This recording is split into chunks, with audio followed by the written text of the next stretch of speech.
and boom goes the dynamite. Let's get ready to rumble.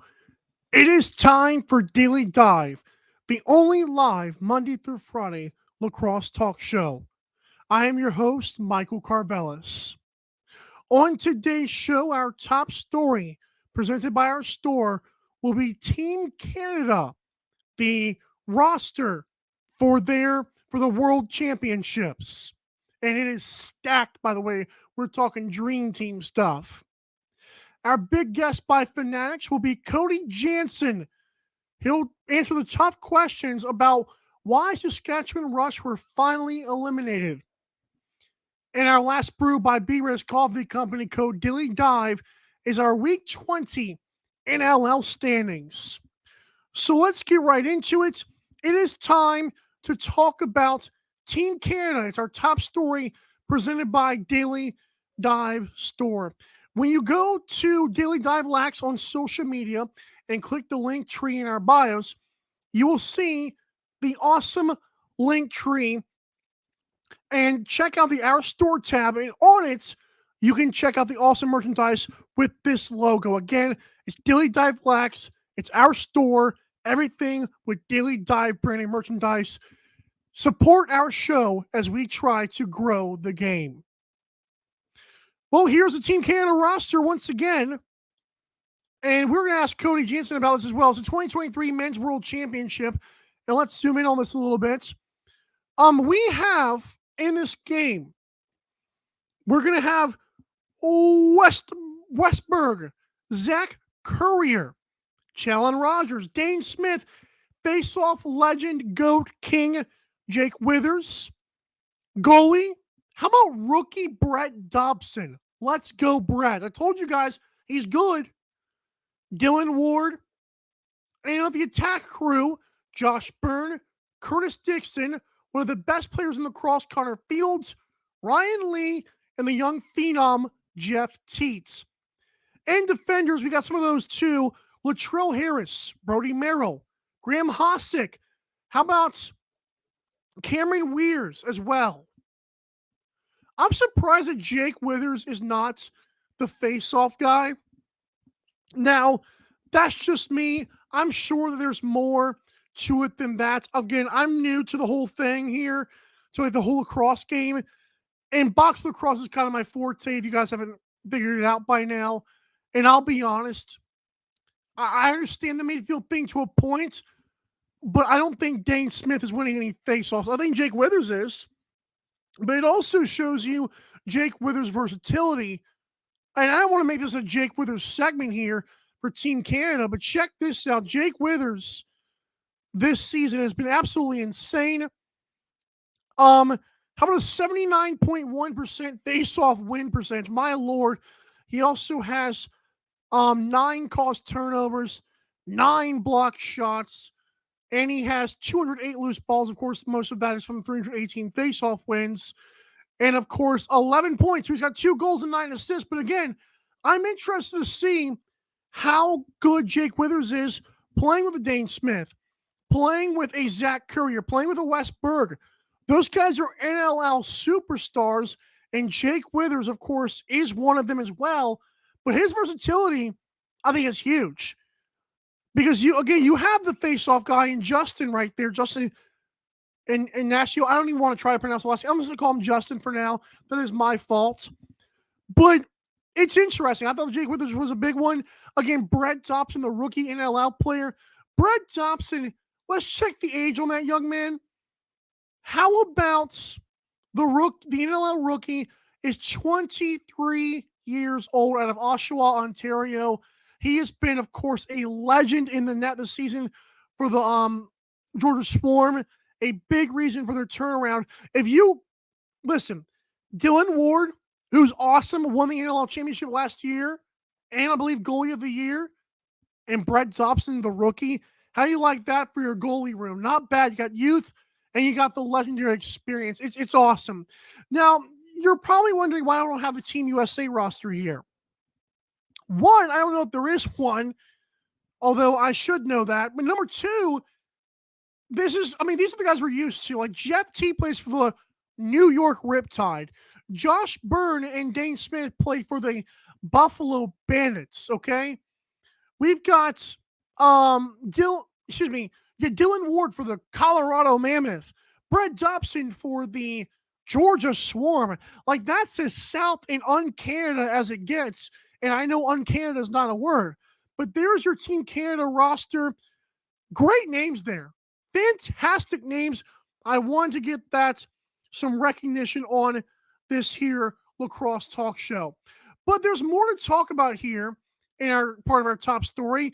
Dane Smith has been named Player of the Week. There's an interesting stat that came across my feed this morning from the NLL. Saturday's Bandits game, where Dane Smith scored 11 points, is the first time a player has been part of every one of their team's goals since Garrett Billings factored in on all of Toronto's 15 goals, where he had 4 goals and 11 assists, in a 15-9 win in Buffalo, actually, on March 31st, 2012. If you don't feel old yet, people that were born in in 2012 right now are 11 years old. Does that make you feel old? Because I'm 26, and I'm telling you what, seeing 11-year-olds born in 2012 just blows my mind. Like, I'm going to be like the 1890s kids. I was born in 1996. I know I'm preaching to the choir here. I know a bunch of these lacrosse guys are older, but look, good at mercy. 2012, and these kids are 11 years old now. Of course, Dane Smith is not, and neither is Garrett Billings. Not a bad name, by the way, to be a part of. But no, all 11 goals Dane Smith was a part of. Great job for him. And Ryan Lynchbury, the Rookie of the Week, plays for the Georgia Swarm. I say Georgia had a pretty good draft this year. What do you guys think? Brett Dobson in contention for Goalie of the Year. In my eyes, could be a dark horse for MVP if you want to go there. And definitely in contention for Rookie of the Year. In my opinion, Brett Dobson is. But I wanted to get this breaking news on the show as well. We have scheduled a very good player to come on the show tomorrow. And he also is a rookie. Some might know him as John Don. How about Jonathan Donville, the rookie from Panther City, who's got 84 points this year and is my biggest competition for Brett Dobson's Rookie of the Year nod? Yeah, we're going to talk to Jonathan Donville tomorrow. And again, Dane Smith, what an exceptional week again. 2012, last time that was done. Garrett Billings, of course, not a bad name. And also, I want to get to this. The NLL won not one, but 2 Synopsis Media Awards, Sports Media Awards. Every Child Matters campaign won the Awareness Campaign for a Social Good for a League Award. And the Remote Production won the Production Innovation Award. Hey, now, I know these things weren't finalists, but remember when ESPN did the Korean Baseball Organization? Remember when ESPN for a while had all those games going on during COVID? The NLL said, hey, we're the pioneers behind this joker. Great job for the NLL on that kind of thing. I love it. Production innovation. Hey, it's not bad for a league that's been around for 20, 30 years, and I believe is finally on the come up. I mean, I'm serious. It's not bad. So great job for the NLL winning 2 Synopsis Media Awards. And by the way, look at those awards online, which I did. There's some big brands and companies that win those awards. So this is no, one-off little mom and pop award. This is a big deal. And I'm excited for the NLL moving forward. It's the best lacrosse league. Oh, I was making sure Paul Rabel wasn't right next to me. Okay, I got to take shots at him. And when we come back, though, it may not be Jonathan Donville, because Jonathan Donville's team actually made the playoffs. It's Saskatchewan Rush. Boo! Play-by-play broadcaster Cody Janzen. We'll talk to him up next. It's Daily Dive. Don't go anywhere.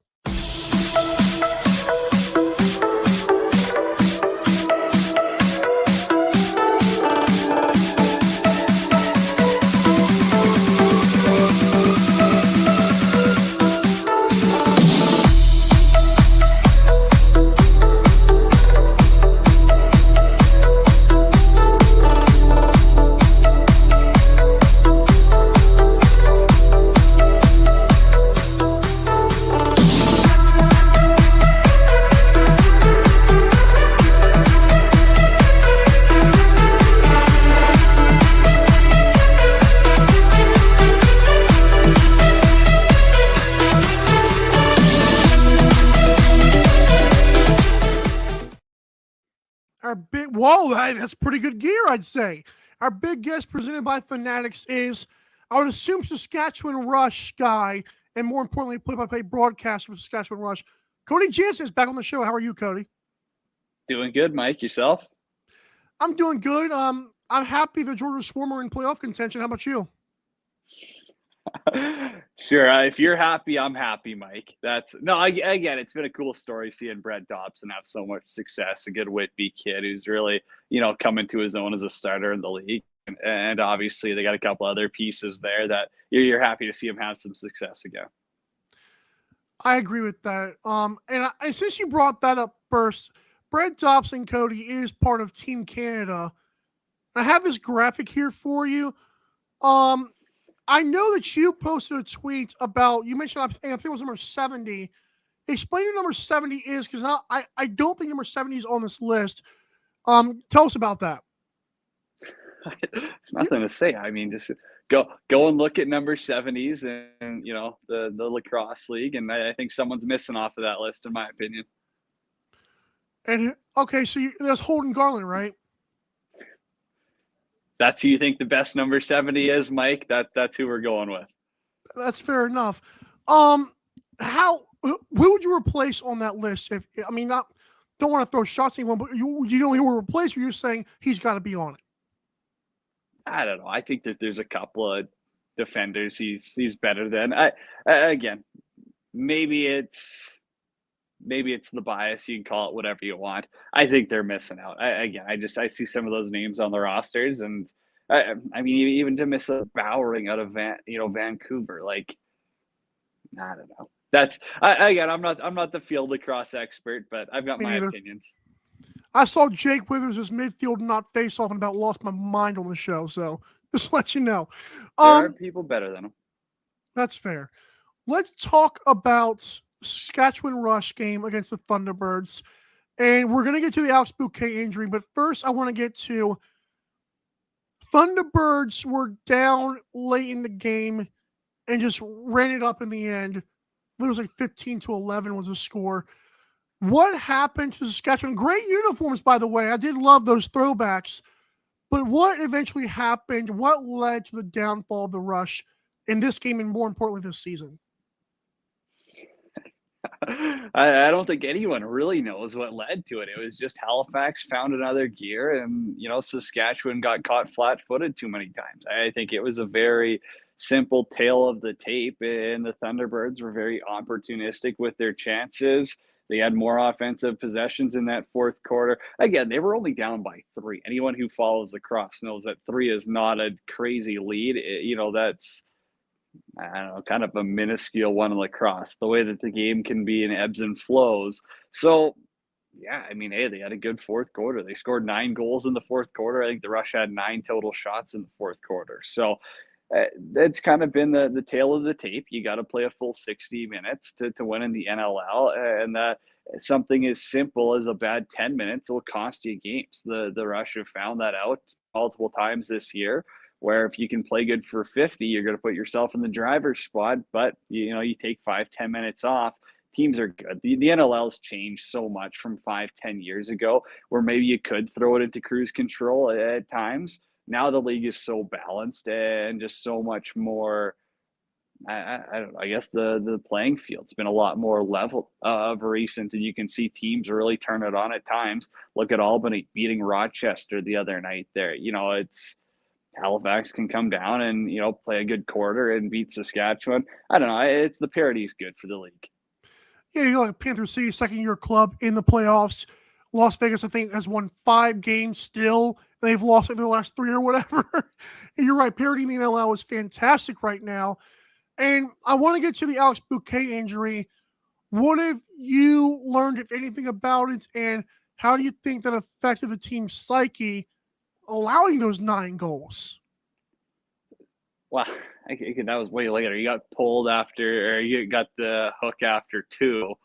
That was the first quarter there. I think we're talking 5-10 minutes in. But I think that from a team psyche, I don't know. I think Eric Penny played great. Honestly, I don't think if Eric Penny didn't make some of the saves he made in that opening half and first 3 quarters, Saskatchewan's probably losing. you're probably down a couple going into that fourth quarter. Like Eric Penny was phenomenal for, those first three quarters coming in relief. You got to consider too is the backup goaltender. Like you're not getting the power play looks and warm ups. You're not getting the majority of shots. It's a weird position to be in. So to be a backup goaltender is so tough in the NLL. Um, I mean, I thought he was fine. As on the Alex Bouquet front, I've got nothing new on that. Well, we'll hear Friday, Saturday, if there's a chance. But I also think that if it's going to be 50-50 or if there's, a risk that it might get hurt more, there's probably no reason with 2 games left to risk it. And, you've got Penny, you've got Rushka. You can kind of see what you got in them. Saskatchewan Rushka, right? No, let me not do that. Um, See, you mentioned Rushka, and there's other guys I'm sure that would be nice because now the season is over in a sense. Coming in this weekend is Colorado. Now the team is at home, of course, for Saskatchewan, which is nice again to be able to stay at home, even though some guys obviously don't live there. But what do you want to see for this game against Colorado to really set the tone for a better future? I know you've been on book on Twitter about how many great young guys the Rush have. What do you want to see this weekend besides a win? Yeah, I mean, wins and losses. Now you kind of throw them out the window once. Obviously, everyone wants to win. That's a no brainer. But for Saskatchewan's perspective, it's now let's see what you got. Now let's let some of these young guys roll. Now let's get them in the lineup, in my opinion, and see what they're made of. Because obviously, with a team that has some older players, you've got some guys who are going to be UFAs. You've got some guys who you can't franchise. You've got some guys who maybe you want to move on from in the offseason. But what you don't have is all those looks at the young players. You don't know how they all play in certain scenarios. So I really think that we will probably see a lot more of these younger guys get into the lineup.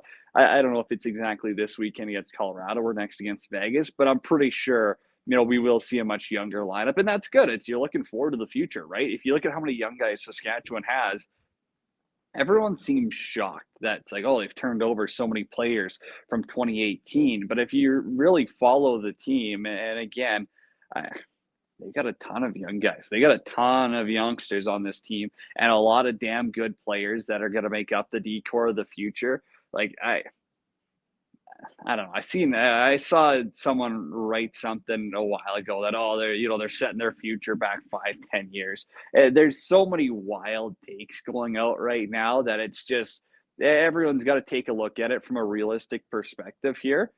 Yeah, they went for it this year again. They at the deadline they chose to add. That's fine. I think a couple of bounces go their way. Maybe they are in a different position, but end of the day, they didn't mortgage the future. Derek Keenan's got a ton of draft picks coming up here. The team's still in a great spot. They've got a better young decor if you consider rookies and second-year players than I'd say most. You'd be hard pressed to find someone who's got a better decor than Saskatchewan with young players up and coming. So I want to see the young guys run. I want to see them ride, and I want to see them get a little bit more opportunity, get the ball in their stick a little bit more. I think that would be a good telltale here with 2 games left in the regular season. I want to see more Jake Boudreau pissing off older guys. I'm talking to you, Dane Doby. And I also, it was bittersweet for me getting to interview Marshall Powis, who, of course, now is with Albany, but he's still blood Saskatchewan green. I want to ask you this as well. Reese Dutch, does he stay with Saskatchewan? How does that look like? Is he under contract, or how is it looking for next year, you think? Well, he's a UFA after this year, and he Okay. can reject the franchise tag too. So, again, I think that kind of just comes down to how Saskatchewan retools this offseason. Are they going to make trades? Are they going to use, how many of those first 2-round draft picks are they drafting on forwards? Are you going to bring in an extra righty or two? I would assume they draft one righty and one lefty forward. They've got 3 or 4 second-round picks. They've got 2 in the first, or 1 first-rounder and 1 compensation pick, basically a second rounder. So I think they do go and draft a righty forward and a lefty forward. Are they going to be college seniors? Are they going to take a grad year at college, or are they going to step into the lineup right away? Like there's a few question marks there that I think need to be answered before you can start talking about who comes back, who doesn't, because you Right. really just don't know what type of holes you need to fill. It's a fair point. Hey, even though it's like not, I don't live in Canada. It's great to see the Team Canada roster, considering some of U.S. teams are involved there. I know you want some Rush guys to be on there, especially Holden Garland. Didn't get that. But go Team Canada and go Saskatchewan Rush, even though that doesn't look good right now, Cody. Thanks so much for coming on the show, man. Hey, I just wanted to take the time as well here. Well, I've been, well, I've got the platform too for anyone who may be watching that's in the Alberta lacrosse scene. It's been a tough past, couple of days with the passing of Jackson Porter, uh, young up and coming lacrosse player around the Edmonton area here, Oh, passed away. Uh, there's really not a ton of words that can do it justice. But again, just such a special kid. It was always a pleasure to be around at the rink, away from the rink, and talking with his parents. And it's been a tough time for the lacrosse community. And so I just want to send my condolences out to everyone affected. And I really think the medicine game at a time like this is what we, can use to help the healing process. It's what Jackson loved. And so, yeah, thank you for letting me you talk about that. It's been a tough past couple of days. oh, I can hear that in your voice, man. That was, hey, shout out to him and his family. Of course, everyone that knows him, including yourself. You're right. It's a medicine game, and I've always said sports. Sometimes it helps out, especially lacrosse. Shout out to everybody in Alberta. Thank you, Cody, for bringing that up, and thank you for coming on the show once again. And we look forward to seeing you next time. Take care, Mike. We'll talk soon. Absolutely. Hey, that was a summary end, but I really enjoyed hearing that story because you don't hear about as lacrosse grows, the game grows. You don't hear about those stories as much as you would in basketball or football. So it's nice that Cody Janzen was able to bring that up. And also for the Saskatchewan Rush, we say, hey, they do have a good young core. I'm a big fan of Jake Boudreau. We'll see how Rushka does in net if he does play this weekend. And there's so much things to talk about in lacrosse, including Week 20 standings. We're right back to Dilly Dive. Don't go anywhere.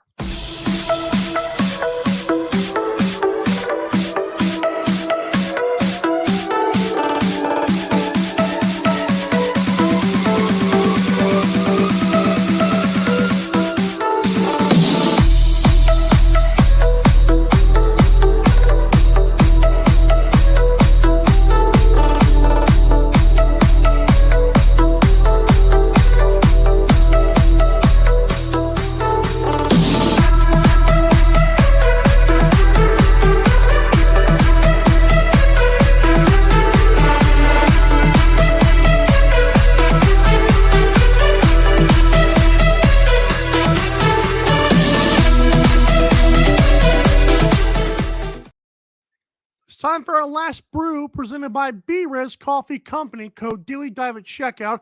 Check out B-Res Coffee Company, B-R-E-Z. They have awesome flavors. Just celebrated their 2-year, I believe, anniversary since their founding.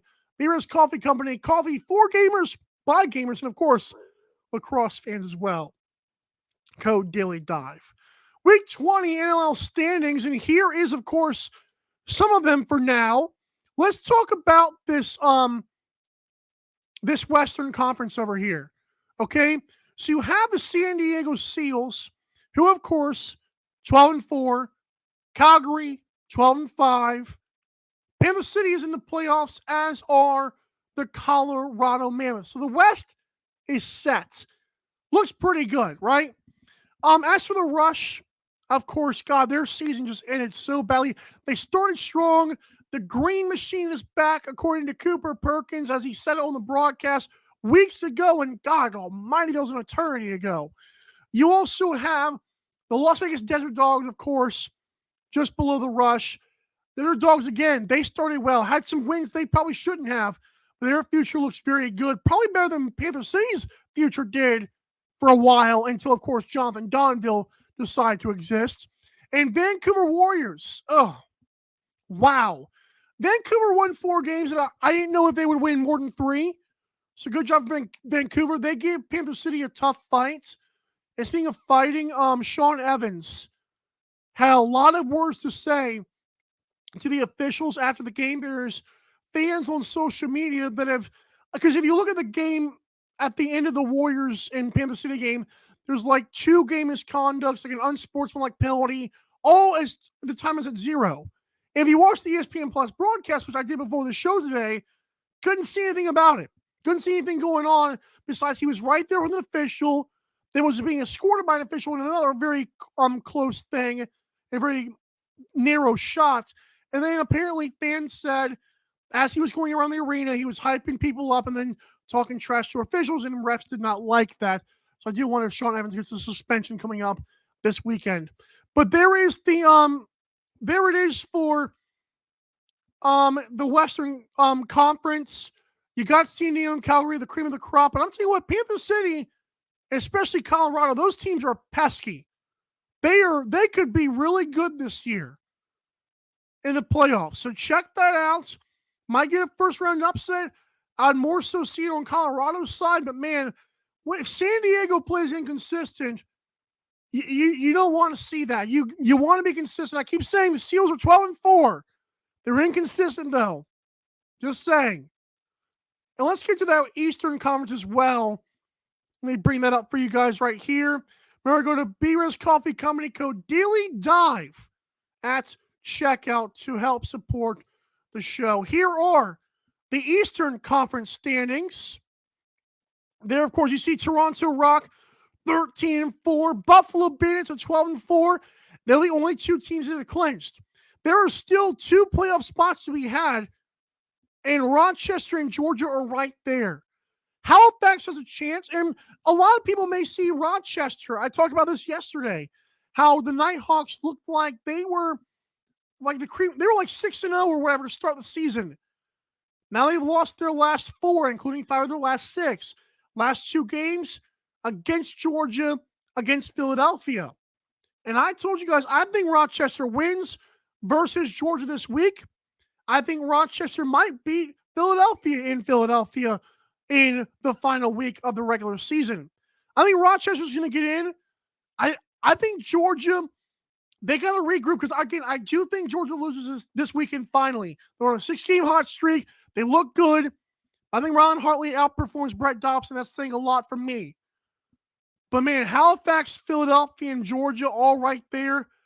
That is tough. And Philadelphia needs a miracle, of course. I don't even know. I don't know if Philadelphia's eliminated. I don't think they are. But if they are, I apologize to the fans. They're 7-9. They can't be too far back of one of those two Georgia or Halifax teams. But hey, Rochester wins this weekend. They're in. Georgia, Halifax, Philadelphia. That's wild. And Mitch Jones has done his best Kevin Durant impression of resurrecting a team that was just good but not good enough. Halifax, of course, has a high-powered offense. Georgia, of course, on a little hot streak. I'm going to say it's going to be Rochester, and I'm going to go, God, lead day. I want to say Philadelphia. I'm going to go Rochester and Philadelphia. How about that? There you go. But we got still more. We have more stuff to do here. It's Daily Dive on social media at Daily Dive Lax. Check out the YouTube as well, where 35 fans of lacrosse have already subscribed, which is awesome for us. Tomorrow on the show is Jonathan Donville, the awesome rookie for Panther City. And Friday, we have another gigantic guest as well. So we have 2 giant guests the next 2 days, not just big guests, but I'll announce the other one tomorrow. But yeah, tomorrow is Jonathan Donville of Panther City. That's going to be fun. For awesome guests like Jonathan Donville, the big one on Friday, Cody Janzen. We had Cooper Perkins yesterday. And we also had Ryan Ballantyne, PK of the Buffalo Sports Collective. So many great guests. And for everyone behind the scenes of this show, thanks for tuning in to Daily Dive. And we will see you guys tomorrow for Thursday. Have a great rest of your day. Bye.